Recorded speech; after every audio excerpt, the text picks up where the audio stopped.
ചിന്തിക്കുന്നതിനേക്കാൾ വളരെ എളുപ്പത്തിൽ വെറും 0 ചിലവിൽ ഒരു അടിപൊളി പെൻ ഹോൾഡർ നിങ്ങൾക്ക് ഉണ്ടാക്കാം. എന്തായാലും പേസ്റ്റ് ഉപയോഗിക്കാത്ത ആരും ഉണ്ടാവില്ല. ഇനി പേസ്റ്റ് വാങ്ങുമ്പോൾ ഇതൊന്ന് ട്രൈ ചെയ്ത് നോക്ക്. പേസ്റ്റിൻ്റെ പെട്ടിയെടുത്തിട്ട് ആദ്യം ഈ ഷേപ്പിലൊന്ന് കട്ട് ചെയ്തെടുക്കുക. എന്നിട്ട് 2 ഭാഗം കൂടി ഒന്ന് ഒട്ടിച്ചെടുക്കുന്നുണ്ട്. ഇതുപോലെ വീടിൻ്റെ ഷേപ്പിൽ വേണം കട്ട് ചെയ്തെടുക്കാൻ. എന്നിട്ട് നമ്മൾ ഒട്ടിച്ചെടുത്തിട്ടുണ്ട്. ഇനി അത് ഈ കളർ പേപ്പർ കൊണ്ട് ഒന്ന് പൊതിഞ്ഞെടുക്കണം. എന്നിട്ട് ഒരു കട്ടുള്ള പേപ്പർ ഞാൻ വീടിൻ്റെ ഷേപ്പിലൊന്ന് കട്ട് ചെയ്തെടുത്തിട്ടുണ്ട്. അതും ഒരു കളർ പേപ്പർ കൊണ്ട് പൊതിഞ്ഞെടുത്തിട്ടുണ്ട്.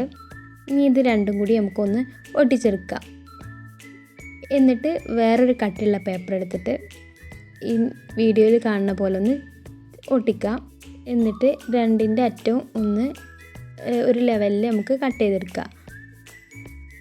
അപ്പോൾ ഇത്രേ ഉള്ളൂ, നമ്മളെ പെൻ ഹോൾഡർ റെഡി ആയിട്ടുണ്ട്. ഇനി ഒരു ഭംഗിക്ക് നമുക്ക് 2 ജനലൊക്കെ നമുക്ക് ഒന്ന് ഒട്ടിച്ചെടുക്കാം. ഇനി വരച്ചാലും കുഴപ്പമില്ല. ഇനി നമുക്ക് ഇതുപോലെ ഫ്ലവറും ലീഫൊക്കെ ഒന്ന് സെറ്റ് ചെയ്യാം. അപ്പോൾ ഇത്രേ ഉള്ളൂ, അടിപൊളി പെൻ ഹോൾഡർ സെറ്റായിട്ടുണ്ട്. അപ്പോൾ ഇത്ര ഭംഗിയിൽ വളരെ എളുപ്പത്തിൽ ഇങ്ങനൊരു പെൻ ഹോൾഡർ എല്ലാവർക്കും ഉണ്ടാക്കാൻ പറ്റും. അപ്പോൾ എല്ലാവരും ഒന്ന് ട്രൈ ചെയ്ത് നോക്കി. അപ്പോൾ അടുത്ത വീഡിയോ ആയിട്ട് വീണ്ടും കാണാം. ബൈ.